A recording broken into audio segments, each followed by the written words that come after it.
नमस्कार, मैं दीपक शर्मा और मेरे YouTube मंच पर आपका बहुत-बहुत स्वागत है। दोस्तों, सबसे पहले नए साल की बहुत-बहुत शुभकामनाएँ, मुबारकबाद। 2025 आपके लिए शुभ हो और 2025 की बात चली तो ये जो साल है सबसे ज़्यादा इम्पोर्टेंट प्रधानमंत्री नरेंद्र मोदी के लिए, क्योंकि 2025 में वो 75 साल के पूरे हो रहे हैं। 17 सितंबर 2025 को 75 इयर्स कंप्लीट कर रहे हैं और ये वो तारीख है जहाँ पर बीजेपी के इन्फॉर्मल इन्फॉर्मल गाइडलाइंस कहती हैं कि एक्टिव रोल छोड़ना होगा। तो क्या नरेंद्र मोदी अपना एक्टिव रोल छोड़ेंगे प्रधानमंत्री का इस तारीख को, यानी 17 सितंबर 2025 को? क्या 2025 में मोदी रिटायर हो सकते हैं? और ये बात मैं इसलिए दोहरा रहा हूं क्योंकि ये आरएसएस और बीजेपी की खुद तय की गई इनफॉर्मल गाइडलाइंस हैं कि एक्टिव रोल को आपको छोड़ना पड़ेगा 75 साल की उम्र पार करते वक्त। 75 साल की जो बात है या जो पैमाना आरएसएस बीजेपी ने तय किया है, ये बात सिर्फ बीजेपी में नहीं हो रही, ये बात सिर्फ आरएसएस में नहीं हो रही है, ये बात समूचा विपक्ष कर रहा है। समूचे विपक्ष में ये बात हो रही है कि 2025 17 सितंबर को क्या होने जा रहा है। सुनिए आप, केजरीवाल साहब को सुनिए पहले। जी, अगले साल 17 सितंबर को 75 साल के हो रहे हैं। बीजेपी के अंदर मोदी जी ने 2014 में मोदी जी ने खुद ने रूल बनाया था कि बीजेपी के अंदर जो भी 75 साल का होगा उसको रिटायर कर दिया जाएगा। अब केजरीवाल क्या कह रहे हैं, राहुल गांधी क्या कह रहे हैं, उद्धव ठाकरे क्या कर रहे हैं, शरद पवार क्या कह रहे हैं, या ममता बनर्जी क्या कह रही है, मैं इस विषय पर नहीं जाना चाहता। लेकिन हाँ, 75 बरस के उम्र में हमने देखा है, देश ने देखा है कि बीजेपी की टॉप लीडरशिप, कई टॉप लीडर्स 75 पार करने के बाद उन्हें एक्टिव रोल छोड़ना पड़ा। और एक्टिव रोल से मेरा मतलब है मुख्यमंत्री या कैबिनेट मिनिस्टर, प्राइम मिनिस्टर की तो बात अभी फिलहाल हुई नहीं, लेकिन कैबिनेट मिनिस्टर चाहे आप सेंटर में हैं या स्टेट में हैं या चीफ मिनिस्टर हैं, तो ये कुर्सी कई लोगों के हाथ से गई, जिसमें कई नाम शुमार हैं, जैसे मुरली मनोहर जोशी, उनको सक्रिय राजनीति से पीछे किया गया। इसमें यशवंत सिन्हा, जिन्होंने तो पूरी पार्टी ही छोड़ दी।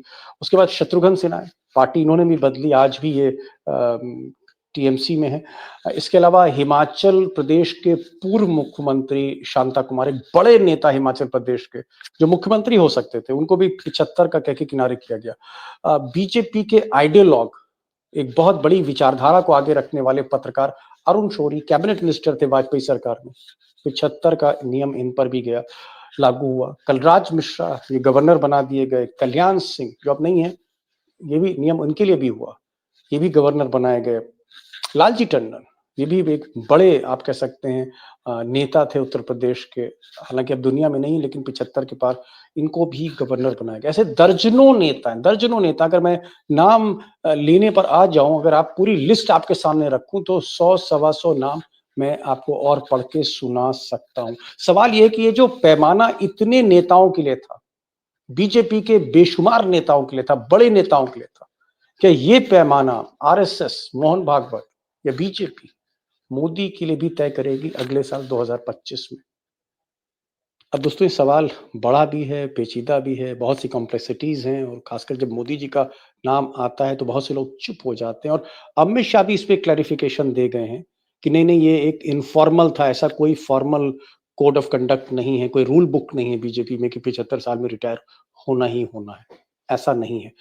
अमित शाह का ये कहना है। बहरहाल, क्योंकि मैंने कहा ना कि बहुत उलझा हुआ सवाल है और 2025 का बहुत अहम सवाल है। 3 खास मेहमानों को मैंने बुलाया है। मैंने आज हेमंत अत्री साहब से पूछा कि भाई, क्या वाक़ई ये जो नियम है, जो इनफॉर्मल जिसे गाइडलाइन कहते हैं, ये लागू हो सकता है 2025 में? मैंने उनसे पूछा है, सुनिएगा वो क्या बोलते हैं। उमाकांत जी ने भी कई इसमें दलीलें दी हैं कि क्या मोदी जा सकते हैं। उन्होंने कहा हाँ, एक ऐसी परिस्थिति है जहां मोदी जी को हटना पड़ेगा 17 सितंबर के बाद। जानिएगा वो परिस्थिति क्या है। और यही सवाल मैंने अभिषेक से भी किया है, वो भी कुछ तर्क अपने रख रहे हैं, कुछ तथ्य सामने आके रख रहे हैं। मैं ज्यादा समय नहीं लूंगा, एक बार फिर से मैं चाहूंगा कि आप सेकेंड ओपिनियन लीजिए इन मेहमानों के जरिए। क्या मोदी रिटायर हो सकते हैं या मोदी रिटायर नहीं होंगे? बीजेपी हारेगी तभी मोदी जी कुर्सी भी छोड़ेंगे, ऐसा है? अत्री जी, क्या 2025 में मोदी रिटायर हो रहे हैं? लेट्स बी वेरी स्ट्रेट, क्या नरेंद्र दामोदर दास मोदी रिटायर हो रहे हैं जिस 75 साल की उम्र में तमाम बीजेपी के नेता रिटायर हुए, A B C D E Z तक तमाम नेता रिटायर हुए। मैं नाम नहीं लेना चाह रहा हूं, तमाम नेता 75 साल की उम्र में रिटायर किए गए पिछले 10 वर्षों में। क्या नरेंद्र मोदी भी रिटायर होंगे सितंबर में, 75 बरस के हो जाएंगे? दीपक जी माफ कीजिएगा, मैं आपको बहुत ही सीजन्ड और सीनियर साथी मानता हूं, हमारी जो उम्र के जितने भी साथी हैं, लेकिन आज पहली बार मैं कहता हूं कि ये आपका जो सवाल है, this is out of question, out of place. This question is out of place. ऐसा नरेंद्र मोदी जी के बारे में अगर हम सोचते भी हैं तो हमारी सोच गलत है, हमारा आकलन गलत है। एक चीज की मैं आपको गारंटी दे सकता हूं एफिडेविट पे कि प्रधानमंत्री नरेंद्र मोदी जी जब तक जीवित हैं, he can not afford losing power और stepping aside. He just can not. Atri साहब, अगर मैं आपको टोकू, माफी चाहूंगा, मैं टोकता नहीं हूं अपने पैनलिस्ट को, लेकिन मुझे मजबूरन टोकना पड़ रहा है। क्या जितने भी नेता, मैंने नाम नहीं लिया, चाहे अरुण शौरी हो, यशवंत सिन्हा हो, मुरली मनोहर जोशी हो, एक लंबी फेरिस्त है, उसमें कलराज मिश्रा भी हैं, कल्याण सिंह भी हैं, क्या ये लोग 75 साल पे जो रिटायर किए गए, ये फिर क्या ये हवाई था मामला? दीपक जी, मौजूदा दौर की जो भारतीय जनता पार्टी है उसमें एक नया रूल है, you show me the man, I will show you the rule. और इस देश में, इस भाजपा में, Modi is the rule. What ever he says, जो भी वो कहते हैं वही रूल है। और एक बात मान के चलिएगा, 17 सितंबर को 75 साल के होने जा रहे हैं, उससे पहले एक इवेंट क्रिएट की जाएगी एक बहुत ही खास यूनिक अंदाज में मोदी जी के, और जिसमें वो बड़ी भावुकता के साथ एक पेशकश करने जाएंगे कि देखिए मैं 75 का हो रहा हूं and I want to step aside. और फिर भारतीय जनता पार्टी में हाहाकार मचेगा और सब तरफ से एक ही आवाज आएगी कि साहब ये जो मैंडेट है इस बार का 2029 तक का, ये आपके लिए है, आपके नाम से आया है। और उसके बाद देश में जय जयकार और मोदी जी का अपना बल्ले बल्ले है। फिर उसके बाद मोदी जी हर नॉन इवेंट को इवेंट में बदलना, देश के हाइलाइट्स को ग्रैब करना, समाचार के साइकिल को, नैरेटिव को ग्रैब करना, हिंदुस्तान में इस काम के वो अनडिस्प्यूटेड चैंपियन है। और दूसरी बात, एक चीज और बताऊं आपको, 2001 में उन्होंने गुजरात के मुख्यमंत्री का पदभार संभाला था। आज आप 2024 खत्म होने जा रहा है। इतना लंबा कोई व्यक्ति नॉन स्टॉप सत्ता में आपने देखा है आज तक कभी हिंदुस्तान में? नेहरू जी भी चले गए 27 मई 1964 को, लेकिन उनका भी जो कार्यकाल था वो 17 साल का ही था। I think he is the only person after Jyoti Basu जो इस तरह की कंटिन्यू किए हुए है। और आसपास कोई थे तो जो उड़ीसा के मुख्यमंत्री थे पटनायक साहब, उसके अलावा कोई भी व्यक्ति इतनी लंबी पारी एक स्टेज में। और दूसरी जो सबसे इंपॉर्टेंट बात दीपक जी है, जो असली इसके रूट में है, वो क्यों, आपने कहा क्या, मैं कहता हूं क्यों। मोदी जी एक पल के लिए भी सत्ता को गवारा नहीं कर सकते। ही कैन नॉट अफोर्ड। और उसका कारण यह है कि ना उन्होंने अपने घर में किसी को बख्शा है बीजेपी में, ना उन्होंने किसी अपोनेंट को बख्शा है, ना किसी एलआई को बख्शा है, ना किसी रीजनल पार्टी को बख्शा, किसी को भी नहीं बख्शा है। वैसी सूरत में अगर कल को आप स्वेच्छा से रिटायरमेंट की बात सोच भी लें तो आपको अगले कदम का भी पता है कि क्या हो सकता है। योगी के साथ भी जो स्थितियां रही, जो तमाम पार्टी के साथ भी, केवल एक अमित शाह को छोड़ दीजिए, और जो आरएसएस का एक्सपीरियंस मोदी के साथ है, उसमें मुझे कभी नहीं लगता है कि आरएसएस दोबारा कभी मोदी के बाद कभी अमित शाह को आने देगी, कभी नहीं आने देगी वो, क्योंकि गुजरात लॉबी का उन्होंने खेल देख लिया है। अत्री साहब, आप कह रहे हैं कि उम्र का कोई पैमाना नहीं है, उम्र के कोई मायने नहीं है। जो नियम उन्होंने बाकी बीजेपी के नेताओं के लिए बनाया, वो नियम मोदी जी के नियमों से, व्यक्तिगत नियमों से बिल्कुल अलग हैं। इसका मतलब मोदी जी 85 साल के हो जाएंगे, 80 साल के हो जाएंगे, 90 साल के हो जाएंगे। अगर बीजेपी जीती रही तो 2029 क्या, 2034 क्या, 2039 तक 90 क्या कहना चाह रहे हैं तो भी 90 साल के हो जाए तो भी पद नहीं छोड़ेंगे अगर भाजपा सत्ता में रहती है तो। और भाजपा आज के दौर में सत्ता से भाजपा को हटाने का केवल ही एक तरीका है, चुनाव से नहीं हटेगी, बी रेस्ट एश्योर्ड। उसके लिए और तरीका जनता को सोचना पड़ेगा। मौजूदा दौर में जो उनका चुनाव लड़ने का, बत्री साहब मैं आपसे क्या कहूं, आप कह रहे हो कि 90 साल के हो जाएंगे तो भी, तो आपने तो पूरा सवाल ही मेरा गिरा दिया। मैं चलिए मैं आऊंगा। नहीं, आप कह रहे हो कि 90 साल के भी होंगे तो भी वो कुर्सी नहीं छोड़ेंगे? नहीं छोड़ेंगे। Oldest prime minister in the world, ये रिकॉर्ड बनाना चाहते हैं। बस उनकी कुर्सी सत्ता पर कायम रहनी चाहिए, किसी भी तरीके से, किसी कीमत पे रहनी चाहिए। अभी बहुत चलिए। काम बचे हुए हैं उनके, अभी तो अडानी नंबर 1 नहीं बने हैं, बहुत समझ काम गया। बचा हुआ है। मेरे सवाल पर अत्री साहब का जो जवाब था बिल्कुल अलग था। हो सकता है आज अमित शाह की कहीं ना कहीं रूह जो है वो बोलने लगी, मुझे तो ऐसा लग रहा है। मैं आऊंगा अत्री साहब, आपको फिर से मौका दूंगा, आपको मौका दूंगा।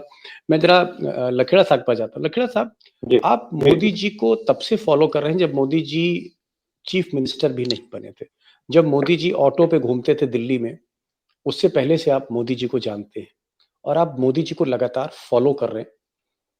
मेरा सवाल यह है कि मोदी जी ने हमेशा कहा कि मैं बीजेपी का सिपाही हूं, जितने भी नियम बीजेपी के लिए हैं वो मेरे लिए हैं, क्योंकि मैं अनुशासित सिपाही हूं। 75 साल का जो पैमाना था वो ना सिर्फ कलराज मिश्रा के लिए था, कल्याण सिंह तो हमारे बीच में है नहीं, कल्याण सिंह के लिए भी था। लालजी टंडन जैसे नेता भी 75 साल की उम्र में तीर उन पर भी चला, टिकट उनके भी कटे।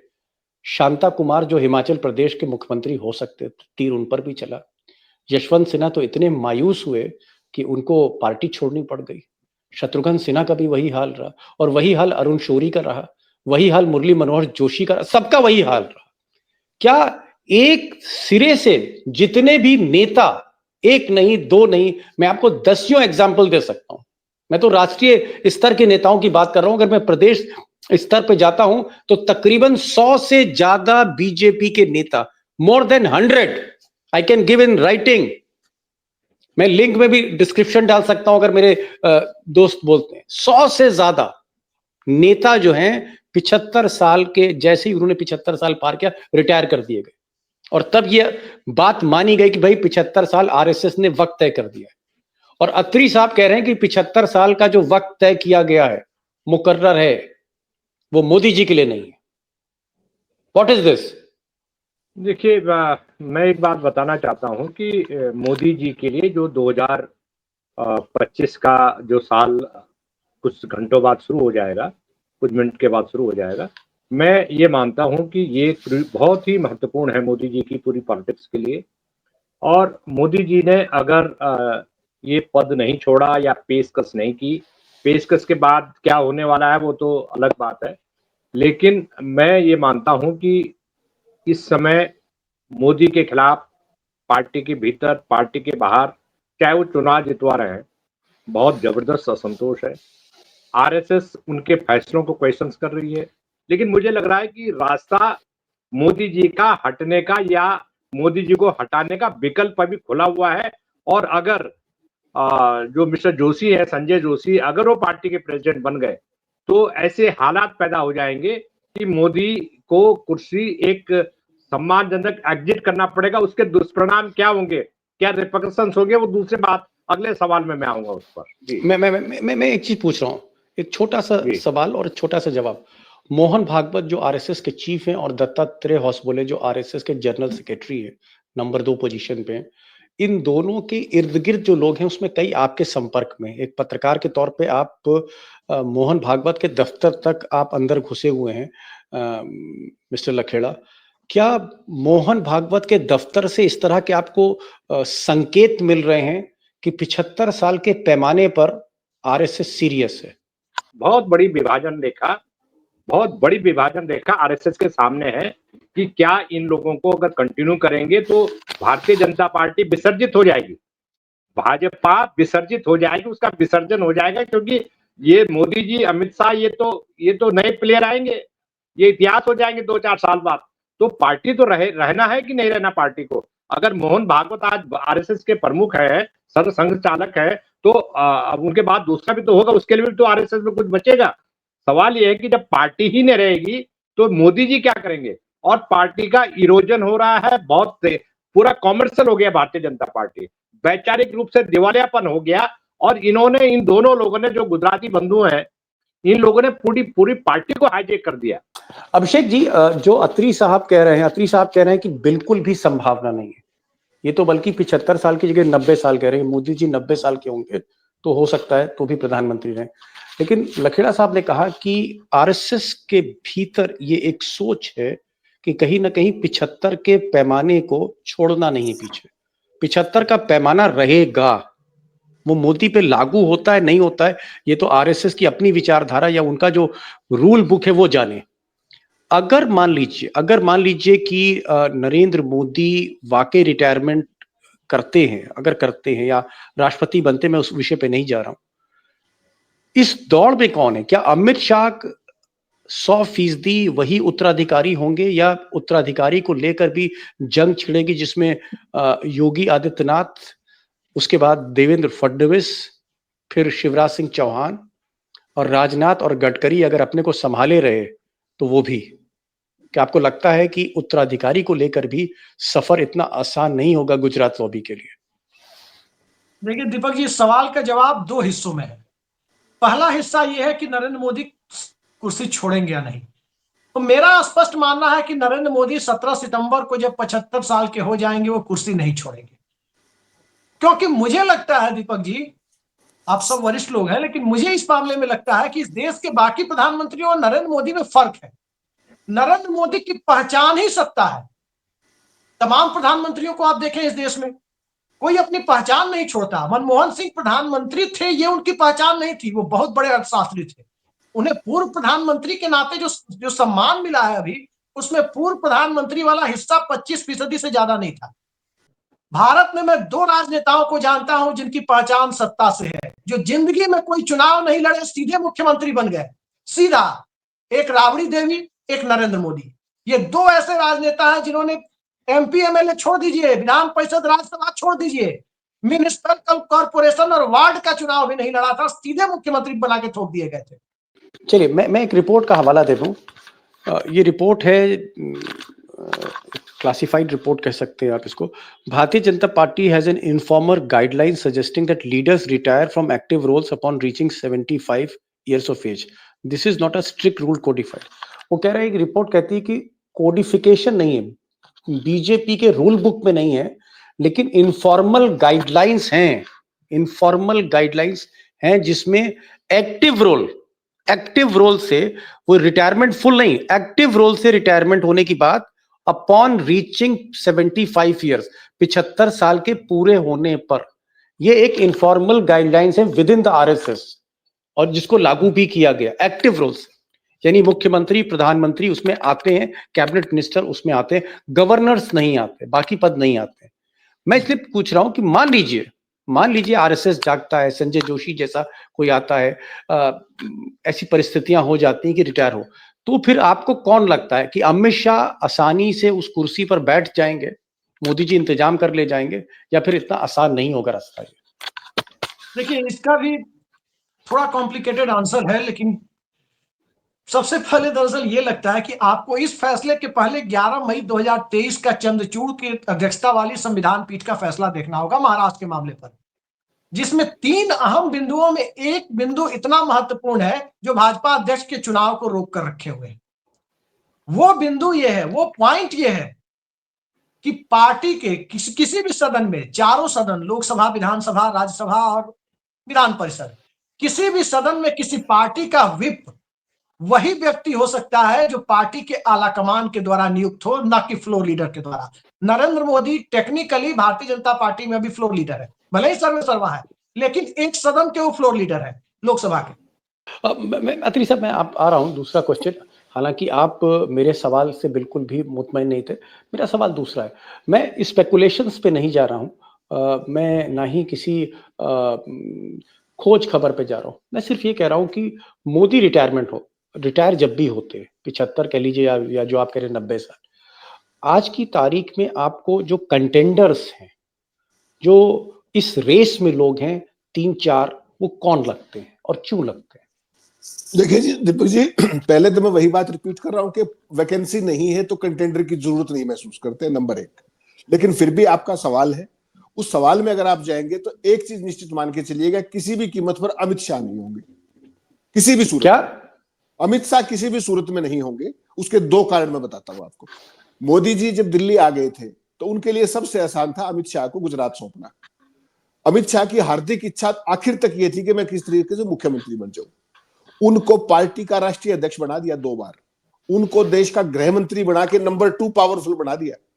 उसके बाद 3 मुख्यमंत्री गुजरात के रह चुके, लेकिन अमित शाह को मुख्यमंत्री नहीं बनाया उन्होंने। एक दूसरा, जो RSS का एक्सपीरियंस है गुजरात लॉबी के साथ, वो ये गलती बिल्कुल किसी भी कीमत पर नहीं करेगी कि अमित शाह को मोदी की रिप्लेसमेंट के तौर पे लाया जाए। अगर आप आरएसएस के हार्डकोर की बात करेंगे, उनकी नेचुरल चॉइस अगर उनकी चलती है तो वो है योगी, लेकिन वो डिपेंड करेगा उत्तर प्रदेश के चुनाव और उसके बाद की क्या स्थितियां बनती है, वो सारा एक पक्ष है। आरएसएस की अगर कोई प्रॉक्सिमिटी की आप बात करेंगे, उनका जो सबसे प्रिय है और जो पिछले 10 साल से उनकी देखभाल कर रहा है हर तरीके से, उसका नाम है नितिन गडकरी। नितिन गडकरी अगर उनको कभी भी अवसर दिया जाएगा, he will be their first choice for all practical purposes. वो फ्लॉट कर रहे हैं आरएसएस को, जो भी कुछ जितनी भी उनकी जरूरतें हैं और है इधर उधर जो भी कुछ है, they are he is taking care of. और आपने जो फडणवीस कहा, फडणवीस भी आरएसएस के करीब है, देयर इज नो डाउट, लेकिन वो उतने करीब नहीं है जितने गडकरी है। और शिवराज चौहान उसके बाद आते हैं, अगर उस लाइन रिलीज में आप देखेंगे।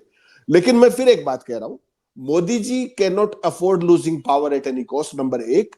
नंबर 2, आरएसएस को जो आप जानते हैं, जो हम जानते हैं, जो हमने देखा है, स्कूटर पे भागवत भी घूमते थे, स्कूटर पे मोदी जी भी घूमते थे, शाह भी घूमते थे, कोई बड़ी बात नहीं।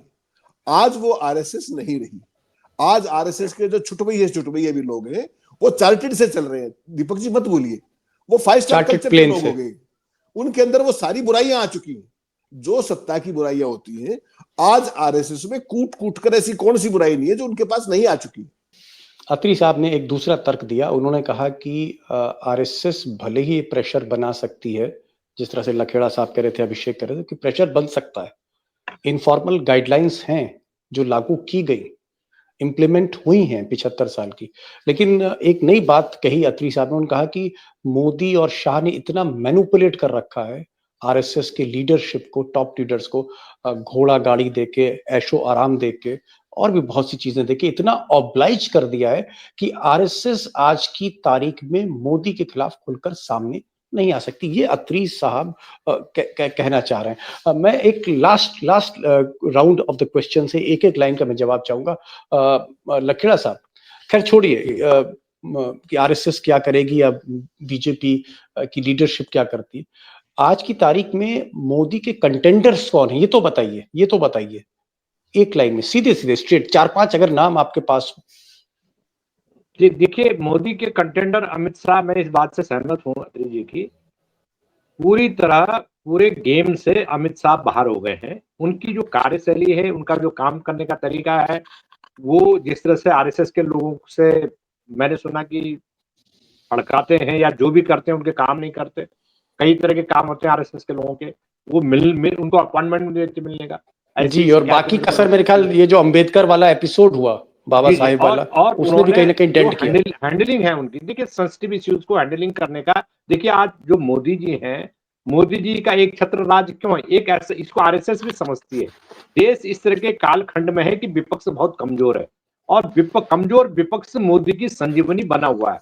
अगर विपक्ष के बीच में मैनेजमेंट होता और 20 सीटें लोकसभा में ये जीत जाते, तो मोदी जी का पता भी नहीं चलता कहीं। फिर तो माइनस मोदी की बात होती है, माइनस जो सपोर्टर्स हैं, एक का दुक्का 2-4। चलिए, आपने कहा मैं, क्योंकि समय कम है, आपने कहा कि अमित शाह रेस से बाहर है, आपने कुछ रीजंस दे दिए कि RSS is not happy with mister Shah, RSS खुश नहीं है। कुछ और नाम तो बताइए, 2-3 नाम तो बताइए साहब। देखिए, जो भी नाम आएगा वो एकदम इनकी मर्जी के बिना नहीं है, इनकी मर्जी वाला नाम नहीं आएगा। हो सकता है कोई भी डार्क हॉर्स आ जाए, क्योंकि भारतीय जनता पार्टी को अपना जो लखेड़ा साहब, ऐसा क्या हो गया कि आज आप नाम ही नहीं खोल रहे कोई? देखो नाम अब हम कैसे खोल, बहुत सारे, देखिए नितिन गडकरी, 2 नाम तो बता दिए साहब। से लेकर के नितिन गडकरी, फडणवीस, योगी, ये लोग हैं जो कंटेंडर हो सकते हैं, और डार्क हॉर्स भी हो सकते हैं। ये नहीं कि यही हो सकते हैं, डार्क हॉर्स भी हो सकते हैं। लेकिन इधर राजनाथ सिंह का भी डाउट इसलिए लग रहा है कि राजनाथ सिंह ने मोदी के सामने पूरी तरह सरेंडर कर लिया, तो इसलिए उनकी जो छवि थी एक मजबूत नेता के तौर पर और दबंग नेता के तौर पर, वो फिनिश हो चुकी है। तो इसलिए इनका कोई भी पिछलग्गू वो लीडर नहीं बनाएगी, उसको सिलेक्शन नहीं होगा। लेकिन मुझे बहुत सारी चीजों पर डाउट इसलिए होता है कि देखिए 75 ये जो साल है जो शुरू हो रहा है, ये साल मोदी की पूरी पॉलिटिक्स का, भारतीय जनता पार्टी की पूरी पॉलिटिक्स का, और नीतीश कुमार के क्या पैंतरेबाजी होती है, चंद्रबाबू नायडू क्या पैंतरे दिखाते हैं, उस सारी चीजों पर मोदी जी का भविष्य निर्भर करता है। और मोदी जी, एक बात और बता दूं मैं कि मोदी जी ये चाहेंगे, मोदी जी पद नहीं छोड़ना चाहते, इस देश के बच्चे बच्चे को पता है। तो हो सकता है मोदी जी कोई संवैधानिक पद की रिक्त करवा दें, राष्ट्रपति बन जाए 6 साल के लिए, क्योंकि उन्होंने इतने कर्मकांड कर रखे हैं कि कुछ भी हो सकता है। लखेड़ा साहब ने कहा कि दीपक जी, आपका सवाल का कोई मतलब नहीं था, क्योंकि देश के बच्चे बच्चे जानते हैं कि मोदी जी रिटायर होंगे कि नहीं होंगे। ये लखेड़ा साहब का कहना है। बहरहाल anyways, let's on a serious note, आपको क्या लगता है अभिषेक की, चलिए मान लिया इस सवाल से मैं हट रहा हूँ, लेकिन एक बड़ी बात जो मिस्टर लखेड़ा ने कही कि मोदी रिटायर भी हो सकते हैं, हो सकते रिटायर, संभवतः नायडू और नीतीश कुमार, ये जो बैसाखियां हैं या कुछ इस तरह के राजनीतिक समीकरण या उलटफेर या कोई इशू इस देश में, कहीं से पूरब पश्चिम उत्तर दक्षिण से कोई भी इशू आ सकता है। एक लाल किताब का इशू आया था जून में 2024 में, और हमने देखा कि मोदी जी हारते हारते उनके हाथ से चुनाव निकलते निकलते बच गया। उत्तर प्रदेश में जो हमने देखा, जिस तरह से बीजेपी अपने सपने में भी नहीं सोच सकती थी कि उसका हाल ये होगा कि वो नंबर 2 पार्टी हो जाएगी, या हरियाणा में आधी सीटें हार गई, या राजस्थान में एक बहुत बड़ा झटका लगा, या महाराष्ट्र में सुपड़ा साफ हुआ बीजेपी का लोकसभा में। तो एक ऐसा इशू आ गया। तो इस देश में राजनीति जो है, उसके जो उतार चढ़ाव हैं, कहीं भी डेंट पड़ सकता है। अगर नीतीश, नायडू या कोई राजनीतिक परिस्थितियां, चुनाव के परिणाम या बीजेपी में उथल पथल, अगर ऐसी कोई घटना होती है, तो क्या आपको लगता है कि तब मोदी जी के लिए एक ऐसा वक्त होगा जहां कुछ भी हो सकता है? नीतीश नायडू पर उनकी खुशियां बहुत हद तक निर्भर रहेंगी 17 सितंबर को जब वो केक काटेंगे। देखिए दीपक जी, इस बात को मैं नहीं मानता कि इस तरह के इशू से नरेंद्र मोदी को हटाया जा सकता है। जब गुजरात का इतना बड़ा बवाल 2002 में आपने देख लिया, जब उसी से पहचान उनकी बनी, तो जो व्यक्ति इस तरह की आइडेंटिटी के साथ अपनी राष्ट्रीय आइडेंटिटी को बनाने के लिए, the making of Narendra Modi की शुरुआत जिससे हुई हो, तो विवाद हो जाए, कोई बड़ा इशू हो जाए, उससे हट जाएंगे, मुझे नहीं लगता। लेकिन एक सवाल, एक जवाब मैं जरूर दूंगा, बस 10 सेकेंड। दीपक जी, आपने कहा और उमाकांत सर ने भी कहा अभी कि नरेंद्र मोदी जाएंगे, हटेंगे तो कौन आएगा। थोड़ा अटपटा लगेगा मेरा जवाब, लेकिन मुझे लगता है कि नरेंद्र मोदी को अगर संघ हटाएगा तो नरेंद्र मोदी की पीढ़ी को भी हटाएगा, उस रेस से हटाएगा। चाहे राजनाथ सिंह हो, चाहे शिवराज, मतलब जो 1948 से 52-53 के बीच जन्मे हुए लोग, उन सबको एक साथ रेस से बाहर करेगा। और राहुल गांधी ने जाति गणना का मुद्दा, आरक्षण का मुद्दा इतना ऊपर पहुंचा दिया है, इतना ऊपर पहुंचा दिया है कि कहीं ना कहीं मुझे लगता है कि भूपेंद्र यादव अगली पीढ़ी से बीजेपी के सबसे बड़े ओबीसी चेहरे हो सकते हैं, क्योंकि एक तीर से कई शिकार, अखिलेश तेजस्वी को भी निपटाओ, जाति जनगणना के मुद्दे को भी दबाओ, और नरेंद्र मोदी की जगह ओबीसी का एक रिप्लेसमेंट भी लाओ। ये तीनों काम भूपेंद्र यादव के चेहरे के साथ मुझे लगता है कि किया जा सकता है। Okay, got it. अभिषेक का कहना है कि दोस्तों की ये हो सकता है कि अगर नरेंद्र मोदी, बहुत बड़ा इफ लगा हुआ है, अगर नरेंद्र मोदी 75 साल पूरे होने पर जो इनफॉर्मल गाइडलाइंस हैं आरएसएस बीजेपी में, अगर वो कुर्सी से उतरते हैं, तो ना ही अमित शाह होंगे, ना ही इस दौर की जो कैबिनेट मिनिस्टर्स हैं वो होंगे या मुख्यमंत्री होंगे, कोई ओबीसी फेस आ सकता है, क्योंकि उस एक तीर से कई निशाने आरएसएस साध सकता है, ये कहा। और अगर मैं एंड करूं तो हेमंत अत्री साहब ने कहा कि बहुत मुश्किल है, मोदी जी कुर्सी से चिपके रहते हैं जैसे फेविकोल चिपकी है, इस तरह से ये फेविकोल हट नहीं सकती। बीजेपी को हारना होगा, तब मोदी जी हटेंगे कुर्सी से, ये इनका साफ कहना है। BJP goes then Modi goes, if BJP is there, Modi वहीं पर बने रहेंगे। और लखेड़ा साहब का कहना है कि बहुत हद तक बीजेपी का जो अध्यक्ष है, ये अध्यक्ष अगर संजय जोशी जैसा कोई गुजरात लॉबी से अलहदा कोई अगर चॉइस है आरएसएस की, और आरएसएस असर्ट करता है और उसको कुर्सी पर बैठा देता है, और नेक्स्ट बीजेपी चीफ जो जल्दी बनने जा रहा है, अगर ये मोदी की चॉइस नहीं है, तो फिर कुछ भी हो सकता है, ये लखेड़ा साहब का कहना है। और उन्होंने ये भी कहा कि बहुत हद तक जो सेलिब्रेशंस हैं नरेंद्र मोदी के, वो उनके सहयोगी दल, राजनीतिक उतार चढ़ाव, उस पर भी बहुत कुछ निर्भर करेगा। क्योंकि अगर आपका इंडेक्स नीचे है तो फिर नियम भी लागू हो जाते हैं। हमने बीजेपी में देखा है, जो अडवाणी के साथ या जसवंत सिंह के साथ या यशवंत सिन्हा के साथ हुआ, इसीलिए हुआ क्योंकि उनका इंडेक्स नीचे था, उनका मार्केट नीचे था। इस वक्त ऐसा हुआ। Thank you so much mister Atri for joining this programme, thank you so much mister Lakra joining this programme, thank you so much Abhishek, and happy new year to all the panellist, to all my friends. जितने भी दोस्त देख रहे हैं उनको नए साल की बहुत बहुत मुबारकबाद, नए साल की शुभकामनाएं, और जितने भी हमारे पैनलिस्ट हैं उनको भी शुभकामनाएं। Thank you so much for joining this programme today on the eve of 31st New Year's Day. Thank you so much. Thank you so much.